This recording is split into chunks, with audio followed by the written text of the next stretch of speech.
नहाना है, स्नान करना है तो आनंद में स्नान कीजिए। ये सबसे अच्छा स्नान है।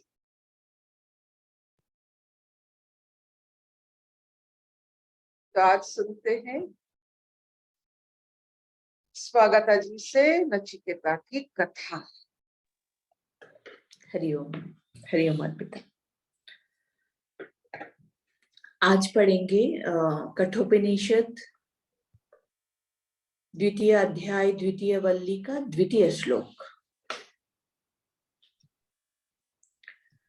परंतु वह आत्मा तो केवल एक ही शरीर रूप पूर्व में रहने वाला नहीं है, बल्कि सभी पुरों में रहता है। किस प्रकार रहता है सो कहते हैं। हंसः शुचि शद्वसुरंतरिक्ष सद्वोता वेदिशदिति दुरोनसत नृषद्वर सदृत सद्वोम सदब्जा गोजा ऋतजा अद्रिजा ऋतम बृहत। वह गमन करने वाला है, आकाश में चलने वाला सूर्य है, वसु है, अंतरिक्ष में विचरने वाला सर्वव्यापक वायु है, वेदी यानी पृथ्वी में स्थित होता अग्नि है, कलश में स्थित होता सोम है। इसी प्रकार वो मनुष्यों में गमन करने वाला, देवताओं में जाने वाला, सत्य या यज्ञ में गमन करने वाला, आकाश में जाने वाला, जल पृथ्वी यज्ञ और पर्वतों से उत्पन्न होने वाला तथा सत्य स्वरूप और महान है। वो गमन करता है इसीलिए हंस है। शुचि आकाश में सूर्य रूप से चलता है इसलिए शुचिशत है।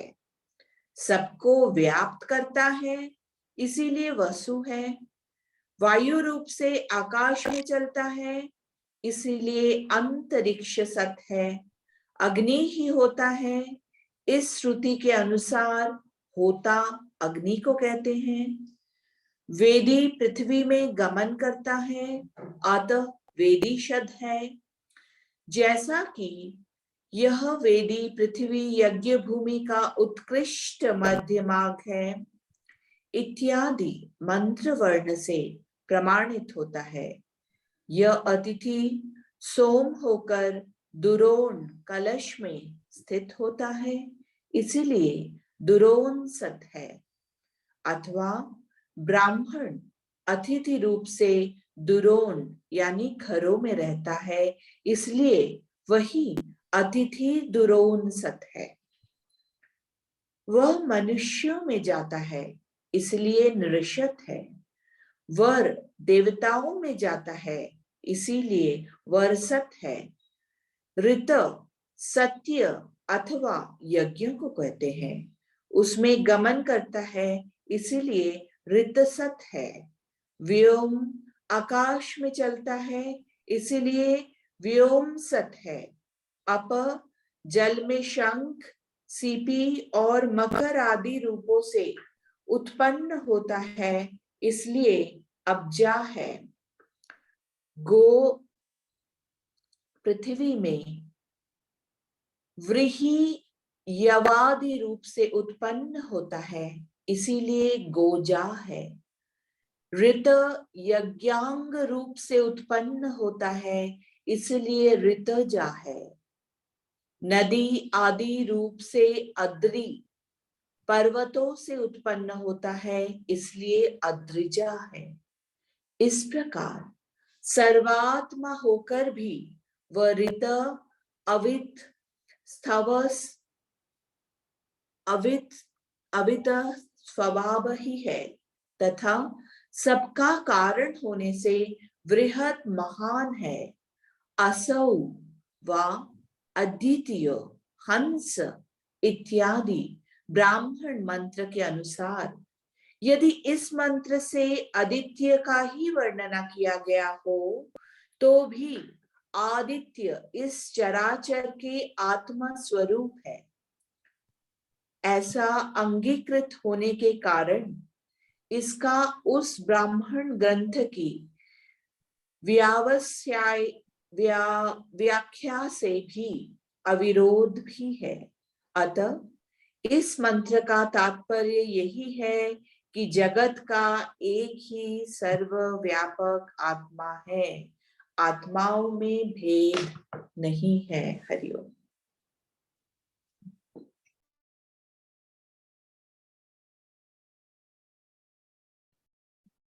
आज की श्लोक, आज की श्रुति वाणी तथा बहुत सारे शब्दों का यहाँ प्रयोग किया गया है बताने के लिए कि हमारे सोचने वाले कहाँ तक सोचते हैं, हम कहाँ तक सोचते हैं, और ये जो इस मंत्र को लिखे हैं उनका शब्दों पर और जीवन की अनुभूति पर कितना गहरा नाता है। तो वो एक ऐसे सत्ता के बारे में वर्णना करते हैं और उसको शब्दों में प्रसारित करते हैं कैसे। तो हर एक स्थिति का ये संसार हो, पृथ्वी हो, अंतरिक्ष हो, सूर्य हो, देवताएं हो, जल हो, पांच प्रकृति हो, जो सब में विद्यमान और चराचर है, हंस है। इसका मतलब क्या होता है?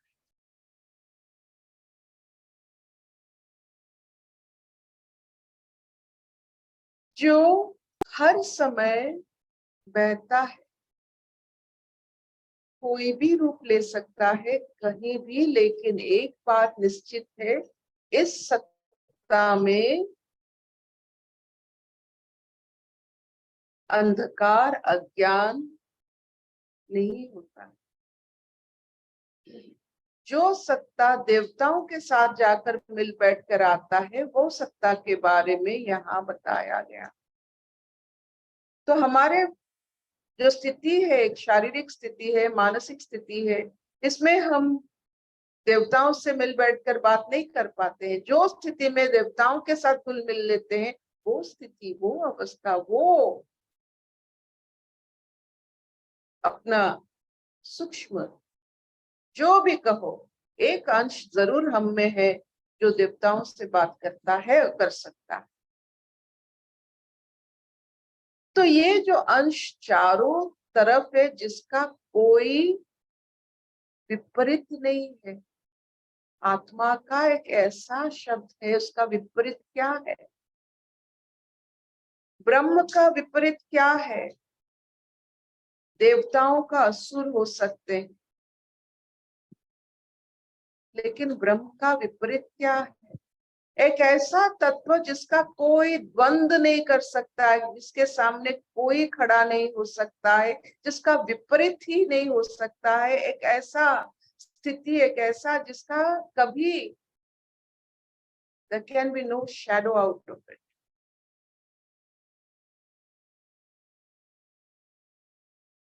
जिसका विपरीत नहीं होता है, ये आत्म सत्ता का वही सत्ता हर जगह विद्यमान है।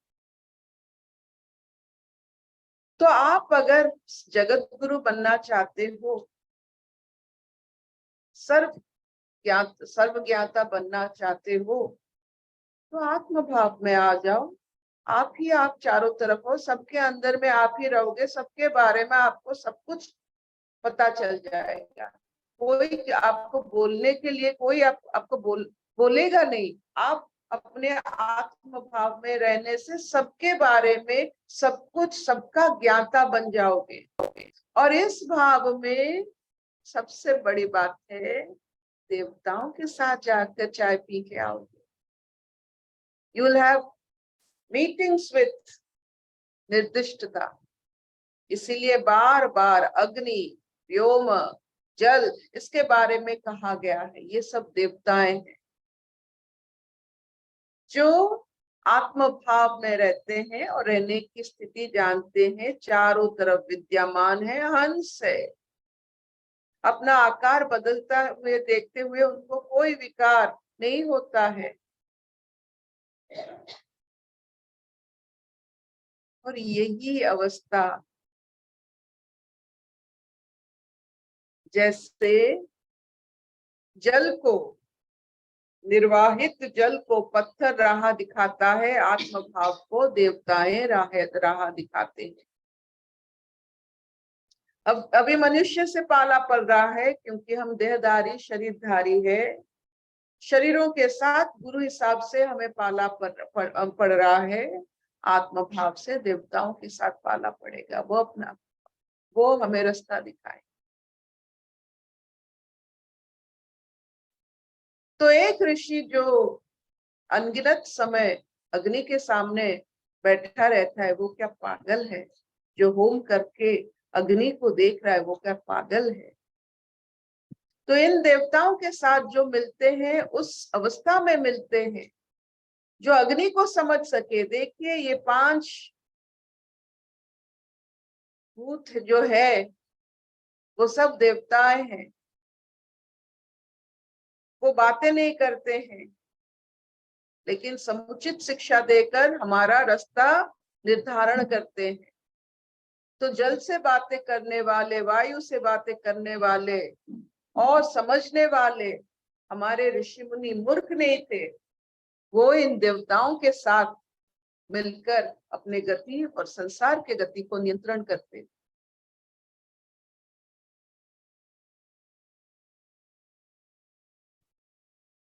तो ये जो अवस्था, ये जो मंत्र की बात हो रही है, एक ऐसा मंत्र आज आपने पढ़ा जिसमें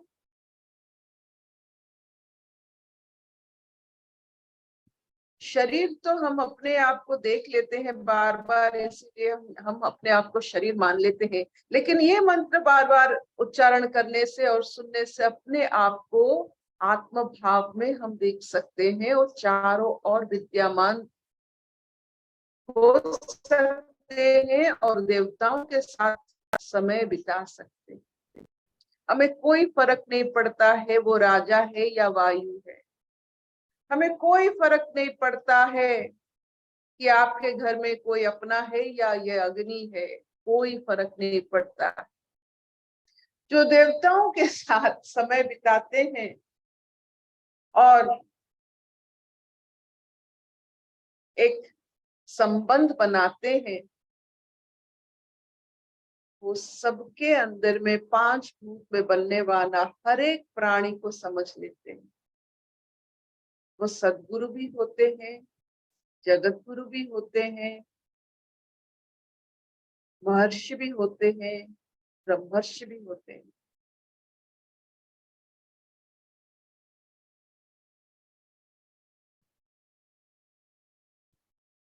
Will this do?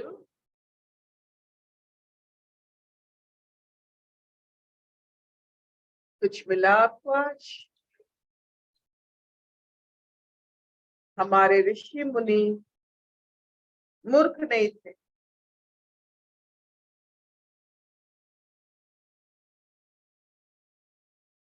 वो देवताओं से, चाहे वो वसु, सूर्य,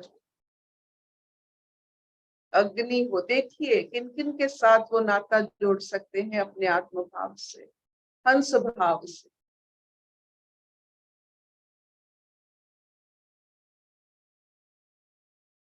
और हम किससे नाता जोड़ते हैं? अपने इंद्रिय सुख से। हम कहाँ है और कहाँ ये मंत्र लिखने वाले कहाँ से मंत्र लिखते? हम जब कोई मंत्र लिखते हैं तो अपनी पीड़ा की, अपने दुख के बारे में, हमें अगर कहा जाता है कि एक पोएट्री लिखो, तो जीवन की दुख, हमने क्या किया, हमारे साथ क्या हुआ, हमको कैसा लगा, हम कितने रोए, कितने अकेले हुए, यही लिखते हैं हम।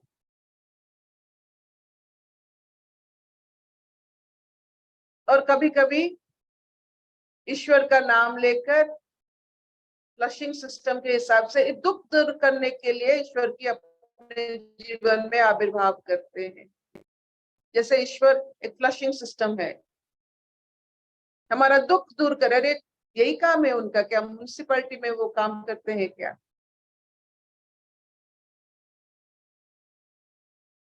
आप कड़ा कुचड़ा लाएंगे और ईश्वर आपको दुख दूर करेंगे, उस कड़ा कुचड़ा को फेंके के बाहर। यही होता है क्या हमारा ईश्वर के साथ नाता?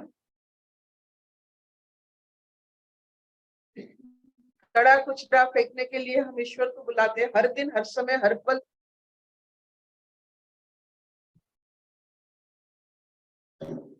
तो ऋषि महर्षि क्या करते थे? कड़ा कुचड़ा अपना दुख बयान करते थे? नहीं, तत्व से मिल जाते थे। और ऐसा तत्व जहाँ चारों तरफ विद्यमान है, अंतरिक्ष में है, सूर्य में है, अग्नि में है, जल में है, ये तत्व में मिल जाते हैं और उसी से वो संबंध बना लेते थे। जल को जल ही जैसा मानते थे, पावन, पवित्र, सदा बहने वाली, निम्नगामी, हर समय निचला स्तर पर जाने वाली, पीछे कभी मुड़ने वाली नहीं है। ये जल सब समय आगे चलती है। ये सब जो स्थिति उन्होंने अपने जीवन में, यही यही जो संबंध उन्होंने बनाया है उसी के साथ वो खुद एक स्थिति में आए जहां वो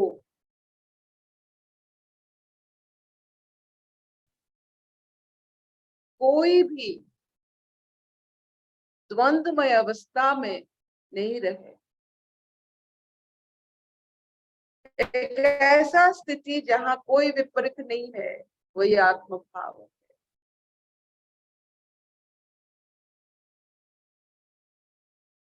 Will this do?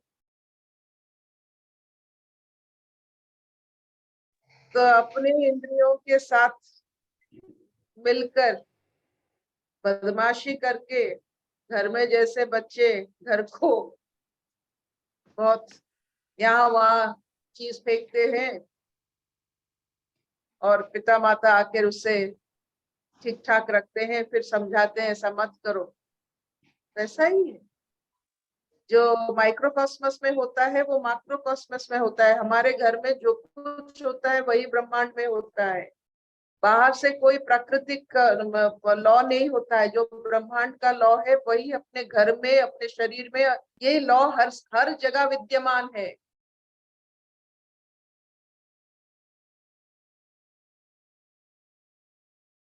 तो कड़ा कुचड़ा को फेंकने के लिए ईश्वर को मत बुलाइए।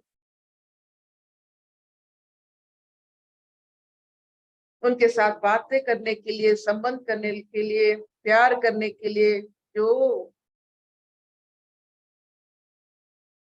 आपने कभी मीरा भजन में पीड़ा, संसार की पीड़ा के बारे में देखा है या विरह के बारे में सुना है? कि मुझे राजा जी ऐसे किए, मेरे सास ने ऐसे किए, हे ईश्वर। ऐसा नहीं होता है, कोई सास कोई बहू नहीं होता है। आत्मबोध में सिर्फ विरह होता है। कैसे मिले? संपूर्ण भाव से। विरह एक ऐसा अनुभूति है जो संसार से वैराग्य करवा देती है। राधा जी की विरह है, मीरा जी की विरह है, ये सब प्रतीक होता है। इंद्रिय सुख से ईश्वर को कोई मतलब कभी भी बुला सकते हो, लेकिन संबंध नहीं बना सकते।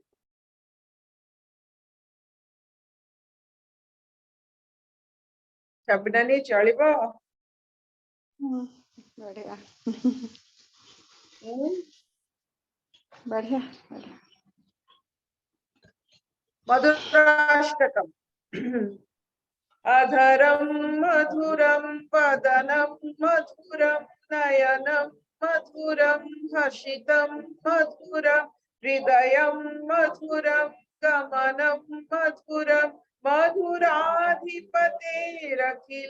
मधुरम वचनम मधुरम चरितम मधुरम वसनम मधुरम पालितम मधुरम जलितं मधुरं प्रमितं मधुरं मधुराधिपतेरखिलं मधुरं वेणु मधुरा रेणु मधुरा पाणि मधुरा पादौ मधुरा नृत्यं मधुरं सख्यं मधुरं मधुराधिपते मधुरं गीतं मधुरं पीतं मधुरं भुक्तं मधुरं सुप्तं मधुरं रूपं मधुरं तिलकं मधुरं मधुराधिपतेरखिलं मधुरं करणं मधुरं तरणं मधुरं हरणं मधुरं रमणं मधुरं स्वामितं मधुरं सामितं मधुरं मधुराधिपतेरखिलं मधुरं कुञ्जा मधुरा माला मधुरा यमुना मधुरा वीची मधुरा सलिलं मधुरं कमलं मधुरं मधुराधिपतेरखिलं मधुरं गोपी मधुरा लीला मधुरा युक्तं मधुरं भुक्तं मधुरम् इष्टं मधुरं शिष्टं मधुरं मधुराधिपतिरखिलं मधुरं गोपा मधुरा गावो मधुरा यष्टि मधुरा सृष्टि मधुरा दलितं मधुरं फलितं मधुरं मधुराधिपतिरखिलं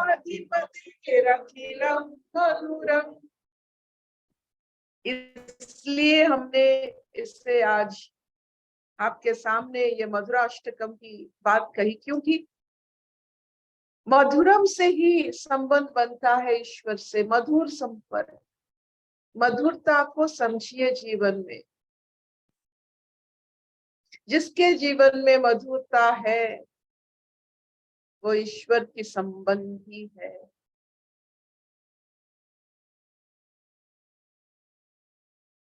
ऐसा कुछ नहीं है जिसमें मधुरता नहीं है। देखिए यहाँ कृष्ण की जो छड़ी है, जो गाय चराते हैं यष्टि, वो भी मधुरा है। वामितम मतलब उल्टी, बच्चों का उल्टी जो होता है वो भी मधुरम है। संबंध कैसा? तो हमारे संबंध ईश्वर के साथ कैसा?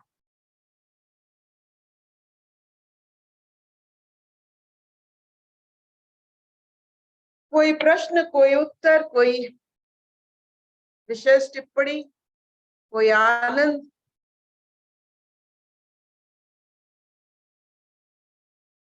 किसी को कुछ नहीं कहना है? इतने संपूर्ण सब पूर्ण कुंभ। आनंद तो पता नहीं, बट कल बहुत मन भारी रहा, बहुत रोई।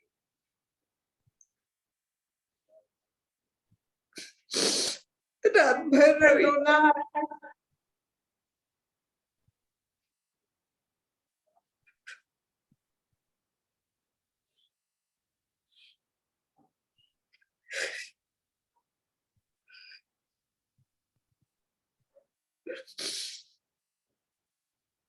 ऐसा लग रहा था कि पृथ्वी पे बोझा हूं।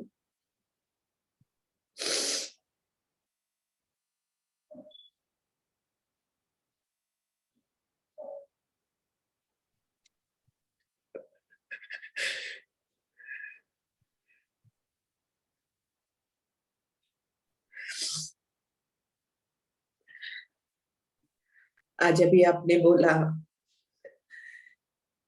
कि मीरा के भजन में कुछ नहीं था, जो कुछ भी उसके साथ हो रहा था वो सब कुछ नहीं था, सिर्फ उसका प्यार था।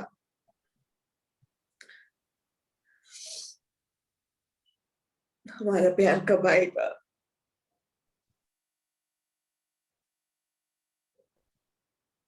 जब आप खुद पृथ्वी बन जाओगे, ये रोना को आप अपना नदी मान लो, ये आपका नदी है, बहने दीजिए। रोने से आपको क्या दिक्कत है? हमने हर समय बताया है कि जैसा माइक्रोकॉस्मस है वैसा माइक्रोकॉस्मस में, अगर पृथ्वी में नदी है, हम में भी नदी धाराएं हैं, बहने दीजिए।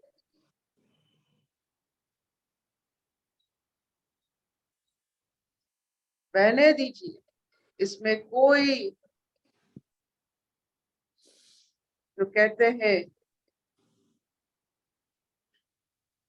बुराई तो नहीं कह सकते हैं, जो शेम का मतलब, इसमें लज्जा नहीं होनी चाहिए।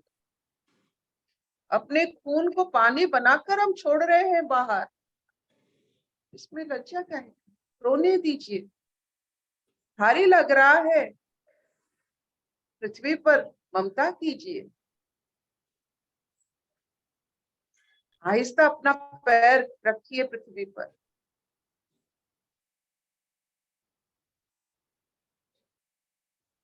बात कीजिए पृथ्वी से, माँ है हमारी, समझ लेगी। जिन जिन लोग के साथ हमें संबंध बनानी है, हमने तो बनाया नहीं, और जिन जिन के साथ संबंध बनाए वो आज है कल रहेंगे ही नहीं। जो हमारे साथ रहेंगे उनके साथ हमने कभी संबंध ही नहीं बनाए। यही बात आज कहते हैं हम। जो सच है उसे ज्ञान की चक्षु से देखिए, जो असत्य है इस शरीर के चक्षु से देखिए, चर्म चक्षु से देखिए, वो सब असत्य है। ये रोना, ये चर्म चक्षु को आ रहा है असत्य को देखकर। वो असत्य को देखकर अभी रो रहा है, क्योंकि अभी उसको मालूम हो रहा है ये असत्य है। तो ज्ञान चक्षु जितना खुलता है, चर्म चक्षु उतना रोता है।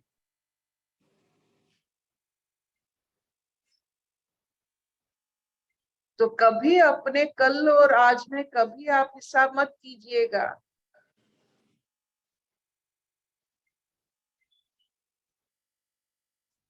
हमने एक कथा हर समय सुनाते हैं इस 5 इंद्रियों का। आम देखा चक्षु ने, लालच आई मन में, हाथ बढ़ा चोरी करने के लिए, पीठ में पड़ा डंडा, रोई फिर आंख ने। तो जिन्होंने लालच हो या कोई भी आशक्त आपने लिए हो, कहीं भी 5 इंद्रियों को कुपन मतलब कुछ भी हो सकता है, लेकिन आंख को रोना पड़ेगा, क्योंकि हम आंखों से ही सब कुछ अपना अस्तित्व को बनाते हैं। तो आंखों को रोना पड़ेगा। आपने कभी देखा है जीव को रोना, कर्ण को रोना? आंख को रोना पड़ता है, क्योंकि वो असत्य से जल्दी भ्रमित होता है। रिलैक्स। ज्ञान चक्षु खोल रहा है, चर्म चक्षु को मालूम पड़ रहा है कि ज्ञान चक्षु खोल रहा है, इसीलिए वो रो रहा है, उसका और चलेगा नहीं। रो लो, क्योंकि चर्म चक्षु का कोई, it will be vestigial, appendix के जैसा, कोई काम नहीं करने वाला। जहां ज्ञान चक्षु खुला है, चर्म चक्षु का कोई मायने नहीं। रो लो।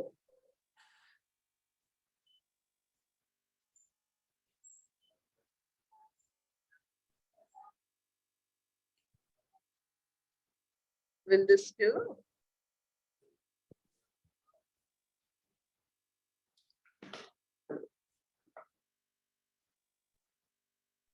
Thank you, Mama. Thank you.